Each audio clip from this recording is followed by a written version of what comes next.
My name is Walter Reed. Today, I want to share my story about how the people I trusted the most tried to take everything from me and how I turned their plan upside down. My daughter thought I was old and helpless, so I sold the very house she was planning to take from me.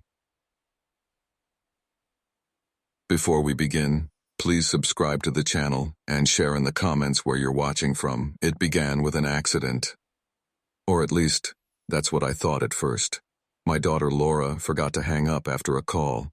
I was clearing the last bite of dinner from my plate when I heard her voice again, but now it was sharp, stripped of the warmth she'd spoken to me with moments earlier.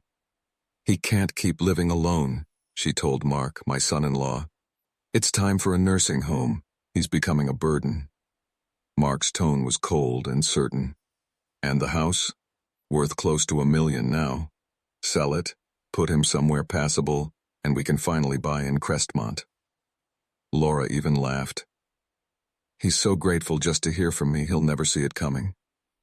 My grip on the receiver loosened, and the phone hit the hardwood floor I'd laid with my late wife Grace over 2 decades ago. The sound echoed in my chest like a crack. I sat in the dim room, staring at her framed photo. Grace's eyes seemed to hold a warning I should have seen sooner. Outside, the garden she planted whispered with the night breeze. Something inside me hardened. They thought I was weak, confused, ripe for managing, but they were wrong. When I finally moved, I went straight to the kitchen drawer where I kept my old records. My hands knew what to find. The folder of financial receipts I'd saved for years because Grace always said, "You never know when you might need them." There was the $50,000 I'd spent on Laura's degree at the State University of Westbrook, money earned from double shifts, coming home with plaster in my hair, Grace rubbing my shoulders while I worked out tuition payments. And the wedding folder, $30,000 for a single day.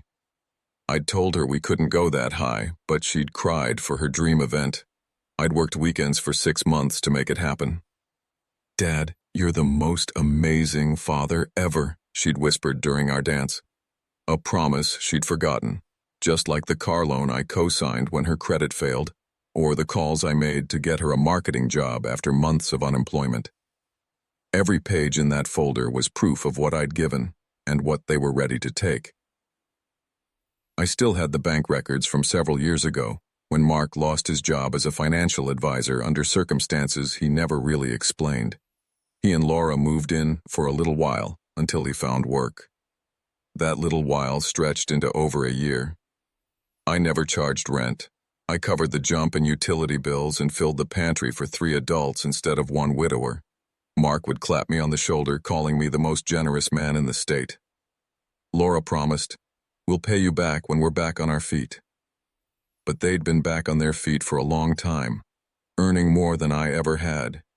Yet the subject of moving out or repaying me never came up.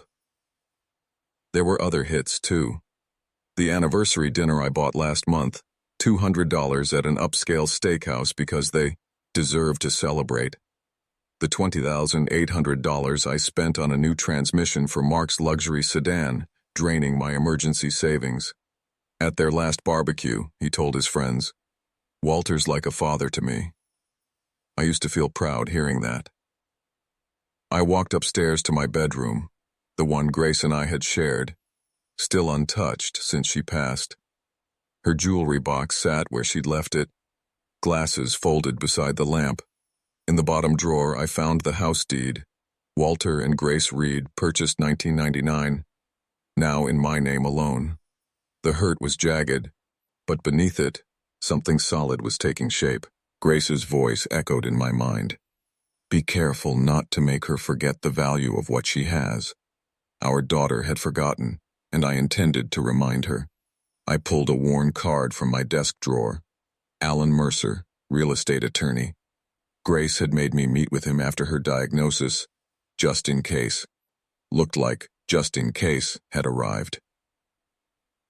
The next morning, I moved through the house seeing it as they did, not as a home, but as square footage and market value. My hand slid over the granite countertops I'd installed under lamplight after work because we couldn't afford a contractor. Grace had chosen the stone, saying the gold flecks caught the sun like morning light. I remembered Laura's first steps here, tiny feet crossing from fridge to her mother's waiting arms. I remembered the dollhouse I built for her 7th winter holiday, a miniature of our own home down to the bay window that had cost me 6 months of overtime. Grace had seen it in a magazine, worried we couldn't afford it. I told her I'd make it work. Upstairs, Laura's old room still wore the pale yellow paint she'd picked for her 16th birthday. The master bedroom was harder, Grace's water glass still on the nightstand, the novel she'd never finished marking page 247. This was where she made me promise to protect myself from being taken advantage of. I hadn't kept that promise. In my office, I flipped through the construction photos Grace had saved. Me, decades younger, laying the foundation, her in a hard hat bringing lemonade, pregnant with our daughter. We'd built this place with sweat, loans, and sacrifices. Now my own child wanted to sell it out from under me. I stared at Alan Mercer's phone number. They thought I was a tired old man, grateful for any kindness. They were about to find out how wrong they were. They had no idea what was coming. I called Alan Mercer and listened to the line ring, my grip steady as concrete. Outside, the spring air was crisp, exactly the kind of morning Grace used to say was perfect for a fresh start. Mercer Associates worked out of a plain brick building on Mainline Avenue. No marble floors or gold plaques, just a place that solved problems for ordinary folks. I wore my best suit, the charcoal one Grace had picked for her own funeral, and showed up early. Alan was younger than I'd imagined, with silver at his temples and the calm look of a man who'd heard too many family betrayals to be surprised anymore. His office shelves held law books and photos of his wife, 2 teens, and a dog, exactly the kind of life Grace and I had once built. After polite greetings, I told him everything. The overheard call, Laura and Mark's plan to sell my home, their eagerness to cash in on my life's work. He didn't flinch. "Mr. Reed," he said, "your house is in your name alone. Legally, they can't touch it, can't sell it, can't force you into care without your consent. It's yours. Period." The relief was instant, followed by something sharper. Opportunity. So if I wanted to sell it myself? "We could have it on the market tomorrow," Alan said. "The Brookford market is hot, especially in Pine Hill. With the right buyer, we could close in about 2 weeks." We spent an hour mapping the steps, pricing, cash buyer networks, minimal paperwork. I left with his card in my wallet and a plan hardening in my mind. As I walked to my truck, Laura's name flashed on my phone. I let it ring, let her sit in a Red Valley hotel lobby, wondering why her grateful old dad wasn't racing to answer. She'd call again. She always did when she wanted something. By the time I pulled into my driveway, I felt lighter. "It's your property, your decision," Alan had said. Over 2 decades of doubt burned away like morning fog. Sure enough, the phone rang again. I let it buzz a few more times before picking up. "Dad, I was starting to worry," Laura said, her voice bright with forced cheer. "Just out running errands," I replied, warm and casual. "How's Red Valley?" "Oh, the usual conference grind. But listen, we've been planning something for you, a little getaway, a beautiful place with medical staff, just in case." I knew exactly what kind of vacation she meant. My jaw ached from clenching. "That sounds thoughtful, sweetheart," I said evenly, hiding the steel in my voice. "You really didn't have to go to so much trouble," I told Laura. "Nonsense. Your family," came Mark's voice from the background. He was clearly on speaker. "We've already made all the arrangements." "When were you thinking?" I asked, though I already knew their goal was to have me gone before they came back to claim what they thought was theirs. "We'll be home by the end of the week," Laura said. "If you could have a bag ready, just clothes and personal things, you know, the essentials." The essentials. Not Grace's photo albums, not the furniture I'd built with my own hands, just what a man sent away to fade out might need. "Actually, Laura, I have a surprise for you too," I said. Her voice brightened instantly. "Oh? What kind of surprise?" She probably imagined I'd signed something to make her scheme easier. I stood at the bay window I'd built for Grace, looking over the garden she planted and the porch swing where we'd dreamed about the years ahead. "It's something I've been working on since our last talk. I think you'll be very surprised.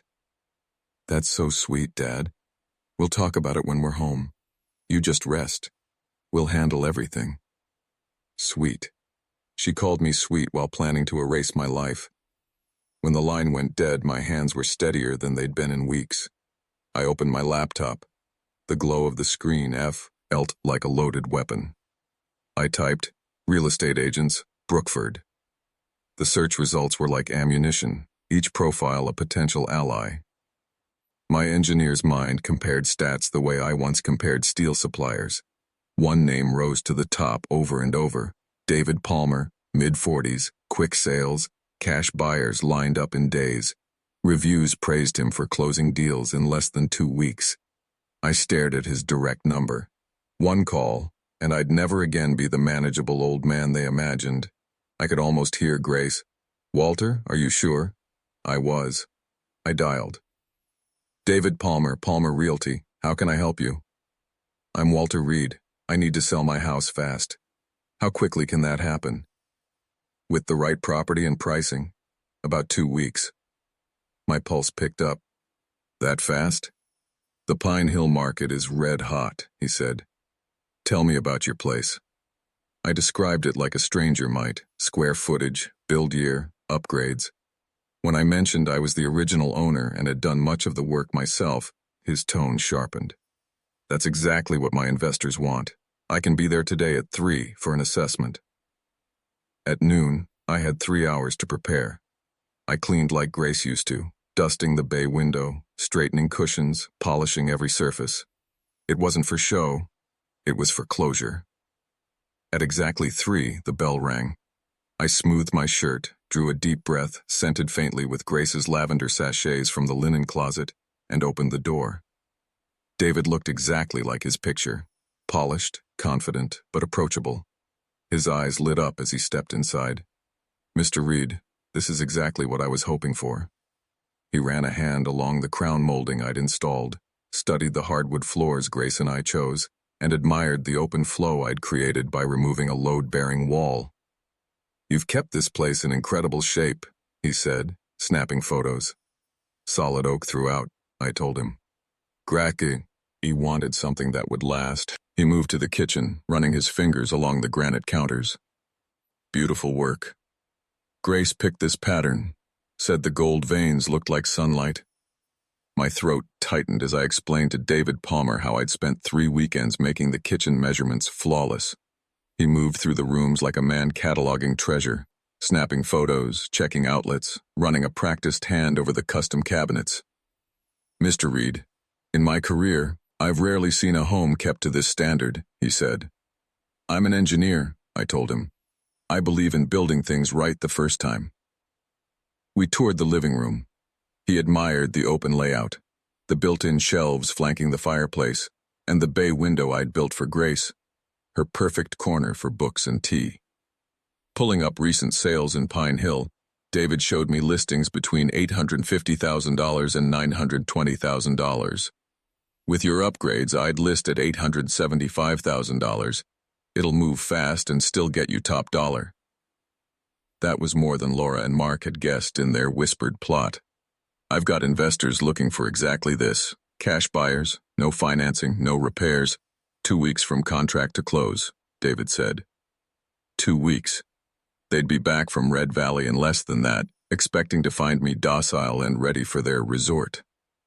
"What's the catch?" I asked. "No catch. Cash means no bank delays. They'll do their own inspection, but frankly, your place is in better shape than most new builds." I thought about Laura calling me sweet while plotting to erase me, and Mark reducing me to a burden. "Let's do it," I said. David's smile was genuine. He called the investors on the spot. "Original owner, immaculate, all custom work," he told them. By the time he hung up, we had an agreement. Contracts ready by morning. The next day, the notary and David arrived with coffee. I read every line. Old habits from years of blueprint checks. $875,000 cash. Seat out. Losing in 2 weeks, with 30 days for me to vacate if I needed. I signed without hesitation. The following days blurred into appraisals, title searches, and polite inspectors praising the workmanship. "Your father-in-law really knew what he was doing," one said, thinking I'd already been moved out. In between, I researched my next move, a furnished one-bedroom in a quiet senior community, golf course, community center, something Grace and I had once talked about for later years. I arranged storage for the things I'd keep, her china, jewelry box, the photo albums. By day 7, the confidence was back in my bones. Neighbors like Mrs. Carver asked about the activity, but I kept my answers vague. On day 8, David called. "All set for tomorrow's closing. Wire transfer will hit the same day. You'll have immediate access to the funds." That night, I set a small suitcase on the bed, just clothes and a few personal things. Not because I was leaving yet, but because I wanted to be ready. I looked at Grace's photo on the dresser and whispered, "I hope you understand." By morning, the spring light spilled into Brookford like it was made for fresh starts. I chose my navy suit, the one Grace had bought for Laura's graduation, and drove to the title company. Inside, it was all crisp papers and polite handshakes. The buyer's attorney checked every page twice, while David Palmer guided me through signatures like a man conducting a well-practiced symphony. When the last paper slid across the table, David tapped it. "Wire confirmation. $875,000 minus closing costs is now in your account." Seeing that figure was like cutting the last chain that tied me to their plans. We shook hands, and David walked me to my luxury sedan. "You made the right move, Mr. Reed. Sometimes starting over is the best investment." On the drive back, I passed the school where Laura learned her ABCs, the park where Grace and I spent lazy Sundays. I didn't feel nostalgia. I felt free. 3 days from now, Laura and Mark would return expecting their sweet old dad ready for the so-called resort. Instead, they'd meet an empty house and a truth they couldn't spin. Back in the driveway, I stared at the home I'd built with my own hands, the home that was no longer mine. New owners or not, I still had 30 days, enough time to finish what I'd started. At a coffee shop on Mainline Avenue, I called a 24-hour locksmith. "Urgent changeout. I can pay cash." 2 hours later, Eddie arrived in a van stacked with tools. "Security upgrade?" "Something like that," I said. He removed the brass locks Grace had chosen, replacing them with modern silver sets. "Here's your new keys. Front, back, and garage. $450. Cash. No trail." Inside, I packed the things that mattered. Grace's jewelry box, our wedding photos, the half-read novel she'd left marked at page 247, my certificates, her cookbook with notes in the margins, the furniture, most of the albums, her clothes. They stayed. Next, I called Silver Pines Residences. "Furnished one-bedroom, available now?" "We have one," Ms. Lee told me. "Month to month if you prefer flexibility." "I'll take it." An hour later, I'd signed the lease, handed over nearly $2,800 for rent and deposit, and stood in a modest but comfortable place with everything I needed to begin again. At dusk, I made one last walk through the old house. The kitchen where Grace taught Laura to bake on winter holidays. The living room where we unwrapped gifts on holiday mornings. The bedroom where she'd slipped away, holding my hand. "I'm sorry, Grace," I said to the empty air. "But you always said I was too generous for my own good. Don't worry about me. Worry about your own housing situation. Your belongings have been packed and stored at Brookford Storage on Mainline Avenue. You have 30 days to claim them before storage fees begin. I gave you everything I had for 42 years. You repaid me by planning to warehouse me so you could steal my life's work. I hope the lesson was worth the cost. Love, Dad." Thursday morning, the FedEx truck delivered the small box I'd been waiting for. I spent an hour testing the hidden camera charger, checking the app, making sure the video was crystal clear and the audio sharp enough to catch a whisper. That afternoon, I drove to my old house for the last time. Using the garage opener I'd never given Laura or Mark, I parked inside to avoid the neighbors' eyes. The house still smelled faintly of Grace, lavender sachets, lemon oil on the furniture.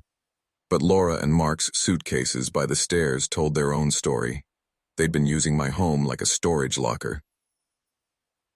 I plugged the camera charger into the front door outlet, angled to cover the entryway and the envelope I'd taped at eye level. One last look at the mantel where Grace's photo had sat for over 2 decades. It's done, sweetheart. Justice served. Back at my apartment, I armed the motion detector and waited. Tomorrow, they'd be back from Red Valley, expecting their compliant old father. Instead, they'd meet the man they underestimated. Friday afternoon, 5:15. My phone buzzed. Motion detected. Mark's black SUV pulled into the driveway. Laura climbed out first, Mark following with the luggage. They moved with the confidence of people walking into their house. Laura slid her key into the lock. Nothing. She jiggled it again, frustration on her face. That's weird. My key's not working. Mark tried the back door, locked. Even the garage remote was dead. His voice carried a sharper edge now. Someone changed these locks. That's impossible, Laura said. Dad doesn't even know any locksmiths. These are new locks, Laura. This was deliberate. She tried my old landline, disconnected. Try his cell phone. He doesn't have one, remember? Mark found the window I'd left unlatched. I can boost you up. She climbed through, opening the front door moments later. Both stopped cold at the white envelope taped inside. Laura's hand shook as she tore it open. They read my words together. He sold the house, Laura gasped. That manipulative old man, Mark muttered. He played us $875,000. Laura's eyes filled. That money was supposed to be our future. Your future? Mark shot back. This is your father. You should have handled it better. My fault?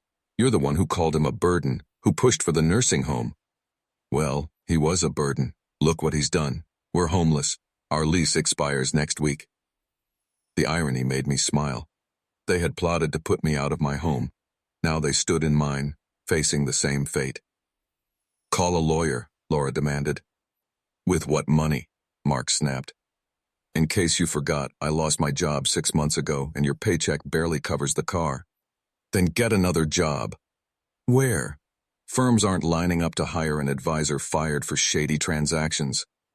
Laura's face crumpled as the truth settled in. No house, no inheritance, no savings. How could he be so cruel? She whispered. The same way we were cruel to him, Mark said bitterly. The old man was smarter than both of us. They dropped onto my old furniture, defeated. I ended the feed. I'd seen enough.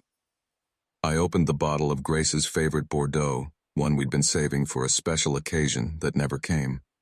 I poured a glass, set it toward her photo. To you, my love. Justice served.